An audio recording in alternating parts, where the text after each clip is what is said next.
Assalamualaikum warahmatullahi wabarakatuh. Saya Sri Wahyuni Ulandari dengan NIM 192042322 dari Hukum Tata Negara kelas C semester 3. Di sini saya akan menjelaskan tentang pengertian kekuasaan, perbedaan kekuasaan dan wewenang, dan yang ketiga yaitu teori pembagian kekuasaan atau trias politika, dari sejarah lahirnya trias politika, pengertian trias politika, dan pencetus trias politika dalam mata kuliah pengantar ilmu politik. Baiklah, yang pertama saya akan menjelaskan tentang pengertian kekuasaan.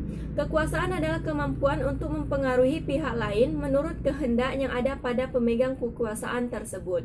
Robert McIver mengatakan bahwa kekuasaan adalah kemampuan untuk mengendalikan tingkah laku orang lain, baik secara langsung dengan jalan memberi perintah, atau dengan tidak langsung dengan jalan menggunakan semua alat dan cara yang tersedia. Kekuasaan biasanya terbentuk hubungan, ada yang memerintah dan ada yang diperintah. Manusia berlaku sebagai subjek sekaligus objek dari kekuasaan. Selanjutnya yang kedua yaitu perbedaan kekuasaan dan kewenangan. Kekuasaan dan wewenang memiliki pengertian yang berbeda, walaupun ada sedikit persamaan. Seperti kekuasaan yang merupakan kemampuan untuk menggunakan pengaruh pada orang lain dengan maksud kemampuan untuk mengubah sikap atau tingkah laku individu atau kelompok. Perbedaan ada pada kata hak dan kemampuan. Jika dalam wewenang kita dapat menggunakan hak kita untuk memerintah dan mengatur orang lain, sedangkan dalam kekuasaan, jika kita memang memiliki kemampuan untuk mengatur atau memerintah orang lain. Wewenang dapat kita artikan sebagai hak untuk melakukan sesuatu atau memerintah orang lain untuk melakukan atau tidak melakukan sesuatu agar mencapai tujuan tersebut.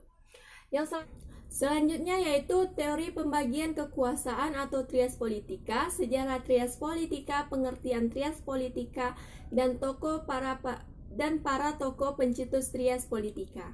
Yang pertama yaitu kita akan bercerita tentang sejarah lahirnya trias politika. Sejarah lahirnya paham trias politika. Pada masa lalu, bumi dihuni oleh masyarakat pemburu primitif yang biasanya mengidentifikasi diri sebagai suku. Masing-masing suku dipimpin oleh seorang kepala suku yang biasanya didasarkan atas garisan keturunan ataupun kekuatan fisik atau non-fisik yang dimiliki kepala suku tersebut. Kepala suku ini memutuskan seluruh perkara yang ada di suku tersebut. Pada perkembangannya, suku-suku kemudian memiliki sebuah dewan yang diisi oleh para tertua masyarakat atau orang yang dituakan dalam masyarakat tersebut.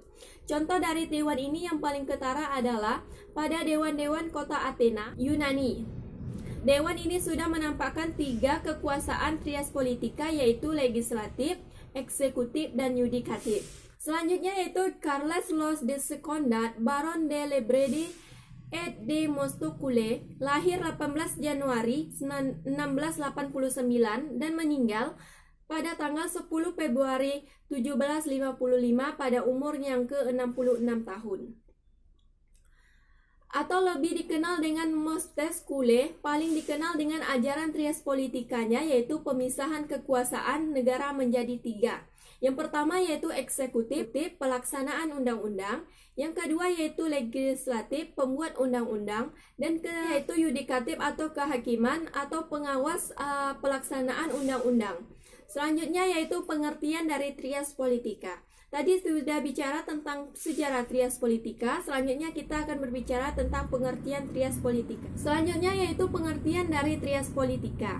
Trias politika adalah kajian secara teoritis yang membahas sekaligus menerapkan pembagian kekuasaan pemerintahan negara menjadi 3 bagian kekuasaan yang meliputi kekuasaan legislatif, eksekutif, dan serta yudikatif. Dalam konsep inilah tentu saja trias politika dianggap pula sebagai bentuk pembatasan atau pemisahan antara kekuasaan-kekuasaan legislatif, yudikatif, dan eksekutif. Para tokoh atau tokoh-tokoh pencetus trias politika yaitu seperti John Locke, Montesquieu, Rousseau, dan Thomas Hobbes. Sekian dari saya, lebih dan kurang saya mohon maaf. Saya sudahi. Wassalamualaikum warahmatullahi wabarakatuh.